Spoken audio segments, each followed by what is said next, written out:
ಇವತ್ತು ಬಾಳೆಕಾಯಿ ಫ್ರೈ ಹೇಗೆ ಮಾಡೋದು ಅಂತ ತೋರಿಸ್ಕೊಡ್ತಾ ಇದ್ದೀನಿ. ಇದು ತುಂಬ ಸುಲಭ ಮಾಡ್ಕೊಳ್ಳೋದಕ್ಕೆ, ತುಂಬ ಟೇಸ್ಟಿಯಾಗೂ ಬರುತ್ತೆ. ಇದು ಚಪಾತಿಗೆ ಮತ್ತು ಸೈಡ್ ಡಿಶ್ ಆಗಿ ಅನ್ನ ರಸಮ್ಗೆ, ಅನ್ನ ಸಾಂಬಾರಿಗೆಲ್ಲ ತುಂಬ ಚೆನ್ನಾಗಿರುತ್ತೆ. ಇದನ್ನು ಮಾಡೋದು ಹೇಗೆ ಅಂತ ನೋಡೋಣ ಬನ್ನಿ. ನಾನಿಲ್ಲಿ 2 ಬಾಳೆಕಾಯಿನ ತೊಗೊಂಡಿದ್ದೀನಿ. ಈ ಥರ ಸಿಪ್ಪೆ ತೆಗೆದು ಸಣ್ಣದಾಗಿ ಕಟ್ ಮಾಡಿ ಇಟ್ಕೊಂಡಿದ್ದೀನಿ. ನೋಡಿ, ಇಲ್ಲಿ ನಾನು ನೀರಲ್ಲಿ ನೆನೆಸಿಟ್ಕೊಂಡಿದ್ದೀನಿ ಈ ಥರ ಸಣ್ಣದಾಗಿ ಕಟ್ ಮಾಡಿಕೊಂಡು, ಇಲ್ದಿದ್ರೆ ಕಪ್ಪಗಾಗ್ಬಿಡುತ್ತೆ.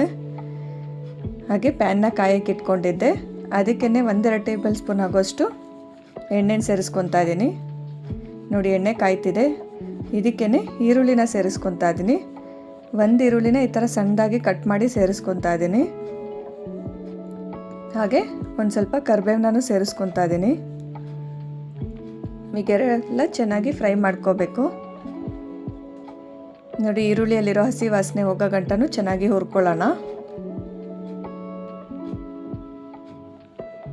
ನೋಡಿ, ಈಗ ಈರುಳ್ಳಿಯಲ್ಲೆಲ್ಲ ಹಸಿ ವಾಸನೆ ಹೋಗಿ ಕಲರ್ ಕೂಡ ಚೇಂಜ್ ಆಗ್ತಾ ಇದೆ. ಈ ಥರ ಫ್ರೈ ಆಗಬೇಕು. ಇದಕ್ಕೇನೆ ಈಗ ನಾನು ಕಟ್ ಮಾಡಿ ಇಟ್ಕೊಂಡಿರೋ ಬಾಳೆಕಾಯಿನ ಸೇರಿಸ್ಕೊತಾ ಇದ್ದೀನಿ. ಈಗೆಲ್ಲ ಒಂದ್ಸತಿ ಮಿಕ್ಸ್ ಮಾಡ್ಕೊಳ್ಳೋಣ.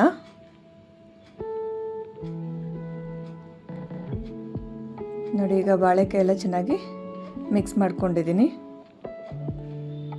ಇದಕ್ಕೇ ರುಚಿಗೆ ತಕ್ಕಷ್ಟು ಉಪ್ಪನ್ನ ಸೇರಿಸ್ಕೊತಾ ಇದ್ದೀನಿ. ಹಾಗೆ 1/4 ಟೇಬಲ್ ಸ್ಪೂನ್ ಆಗೋಷ್ಟು ಅರಿಶಿನ ಸೇರಿಸ್ಕೊತಾ ಇದ್ದೀನಿ. ಈಗ ನೋಡಿ, ಎಲ್ಲ ಮಿಕ್ಸ್ ಮಾಡ್ಕೊಳ್ಳಿ. ನೋಡಿ, ಈ ಥರ ಉಪ್ಪು ಅರಿಶಿನ ಸೇರಿಸೋದ್ರಿಂದ ಉಪ್ಪು ಎಲ್ಲ ಚೆನ್ನಾಗಿ ಹಿಡಿಯುತ್ತೆ ಬಾಳೆಕಾಯಿಗೆ. ಅದು ತಿನ್ನೋಕ್ಕೂ ಚೆನ್ನಾಗಿರುತ್ತೆ ಟೇಸ್ಟಿಯಾಗಿ. ಈಗ ನೋಡಿ, ನಾನೆಲ್ಲ ಚೆನ್ನಾಗಿ ಮಿಕ್ಸ್ ಮಾಡ್ಕೊಂಡಿದ್ದೀನಿ. ಈಗ ಇದನ್ನು ಮುಚ್ಚಿ 1-2 ನಿಮಿಷಗಳ ಕಾಲ ಬೇಯಕ್ಕೆ ಬಿಡೋಣ. ನಾನು ನೀರೇನು ಸೇರಿಸ್ತಾ ಇಲ್ಲ, ಹಂಗೆ ಬೇಯಿಸ್ಕೊತಾ ಇದ್ದೀನಿ. ಈಗ ಒಂದು ಚಿಕ್ಕದಾಗಿ ಮಸಾಲೆನ ರೆಡಿ ಮಾಡ್ಕೊತಾ ಇದ್ದೀನಿ. ಜೀರಿಗೆನ ಸೇರಿಸ್ಕೊತಾ ಇದ್ದೀನಿ 1 ಟೇಬಲ್ ಸ್ಪೂನ್ ಆಗೋಷ್ಟು.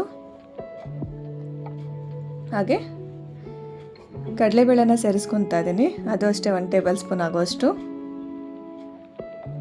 ಇದಕ್ಕೇ ಉದ್ದಿನ ಬೇಳೆನ ಸೇರಿಸ್ಕೊತಾ ಇದ್ದೀನಿ 1/2 ಟೇಬಲ್ ಸ್ಪೂನ್ ಆಗೋಷ್ಟು. ಹಾಗೆ ಕಡಲೆ ಬೀಜನೂ ಸೇರಿಸ್ಕೊತಾ ಇದ್ದೀನಿ, ಅದು 1 ಟೇಬಲ್ ಸ್ಪೂನ್ ಆಗೋಷ್ಟು. ಬಿಳಿ ಎಳ್ಳನ್ನ ಸೇರಿಸ್ಕೊತಾ ಇದ್ದೀನಿ, ಅದು 1.5 ಟೇಬಲ್ ಸ್ಪೂನ್ ಆಗೋಷ್ಟು ಸೇರಿಸ್ಕೊಂಡಿದ್ದೀನಿ. ಹಾಗೆ ಖಾರಕ್ಕೆ ಒಣಮೆಣ್ಸಿನ್ಕಾಯಿನ ಸೇರಿಸ್ಕೊತಾ ಇದ್ದೀನಿ. ಇಲ್ಲಿ ಬ್ಯಾಡಗಿ ಮೆಣಸಿನ್ಕಾಯಿನ ಹಾಕ್ಕೊತಾ ಇದ್ದೀನಿ.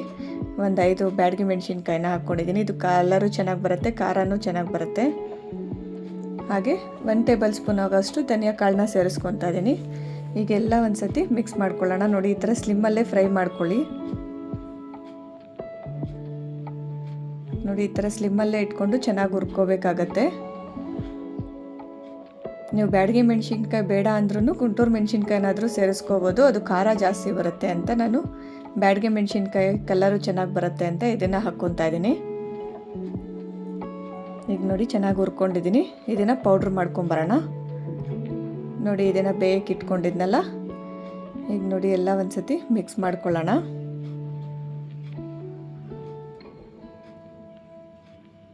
ನೋಡಿ, ಇದು ಬೇರೆ ಹಬೆಯಲ್ಲೇ ಬೆಂದಿದೆ. ಈಗಿನ್ನ ಇದನ್ನು ಬೇಯಿಸ್ಕೋಬೇಕು. ಇನ್ನೊಂದು ನಿಮಿಷಗಳ ಕಾಲ ಮುಚ್ಚಿ ಬೇಯಿಸ್ಕೊತೀನಿ.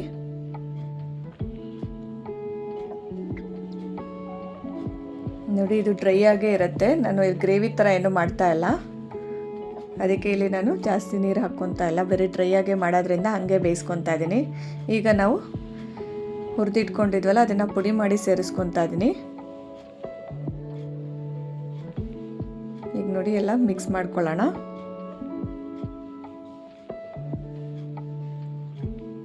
ನೋಡಿ, ಈ ಥರ ಬಾಳೆಕಾಯಿಗೆ ಹಿಡಿಯೋ ಥರ ಚೆನ್ನಾಗಿ ಮಿಕ್ಸ್ ಮಾಡ್ಕೊಳ್ಳಿ. ಇದಕ್ಕೇ ನೀರನ್ನ ಸೇರಿಸ್ಕೊತಾ ಇದ್ದೀನಿ ಒಂದು ಸ್ವಲ್ಪ. ನೋಡಿ, ಇಲ್ಲಿ 1/2 ಗ್ಲಾಸ್ ಆಗೋಷ್ಟು ನೀರನ್ನ ಸೇರಿಸ್ಕೊತಾ ಇದ್ದೀನಿ. ಯಾಕಂದರೆ ಪೌಡ್ರೆಲ್ಲ ಅದು ಡ್ರೈ ಆಗೇ ಇದ್ದರೆ ಹೊಂದ್ಕೊಳ್ಳಲ್ಲ ಅದು ಬಾಳೆಕಾಯಿಗೆ. ಅದಕ್ಕೆ ಈ ಥರ ಸ್ವಲ್ಪ ನೀರನ್ನ ಹಾಕ್ಕೊಂಡು ಚೆನ್ನಾಗಿ ಮಿಕ್ಸ್ ಮಾಡ್ಕೊಳ್ಳೋದ್ರಿಂದ ಅದಕ್ಕೆ ಪೌಡ್ರೆಲ್ಲ ಚೆನ್ನಾಗಿ ಹೊಂದಿ ಉಪ್ಪು ಖಾರ ಎಲ್ಲ ಚೆನ್ನಾಗಿ ಹಿಡಿಯುತ್ತೆ. ಈಗ ನೋಡಿ, ಇನ್ನೊಂದು ಸೆಕೆಂಡಷ್ಟು ನಾನು ಮುಚ್ಚಿ ಬೇಯಿಸ್ಕೊತಾ ಇದ್ದೀನಿ. ಅದರಲ್ಲಿರೋ ಹಸಿ ವಾಸನೆ ಎಲ್ಲ ಹೋಗಿ ಚೆನ್ನಾಗಿ ಫ್ರೈ ಆಗಿರುತ್ತೆ. ನೋಡಿ, ಈಗ ಲಾಸ್ಟಲ್ಲಿ ಕೊತ್ತಂಬರಿನ ಸೇರಿಸ್ಕೊತಾ ಇದ್ದೀನಿ. ಈಗ ಎಲ್ಲ ಒಂದ್ಸತಿ ಮಿಕ್ಸ್ ಮಾಡ್ಕೊಳ್ಳೋಣ. ನೋಡಿದ್ರಲ್ಲ ತುಂಬ ಸುಲಭವಾಗಿ ಮಾಡ್ಕೋಬೋದು, ತುಂಬ ಟೇಸ್ಟಿಯಾಗೂ ಇರುತ್ತೆ. ಇದೇ ಥರ ಸಿಂಪಲ್ ರೆಸಿಪಿಗಾಗಿ ನನ್ನ ಚಾನಲ್ನ ಫಾಲೋ ಮಾಡ್ಕೊಳ್ಳಿ. ಈ ವಿಡಿಯೋ ಇಷ್ಟ ಆಗಿದ್ರೆ ಲೈಕ್ ಮಾಡಿ, ಹಾಗೆ ನನ್ನ ಚಾನಲ್ನ ಸಬ್ಸ್ಕ್ರೈಬ್ ಮಾಡ್ಕೊಂಡು ಹೀಗೆ ಸಪೋರ್ಟ್ ಮಾಡ್ತಾಯಿರಿ.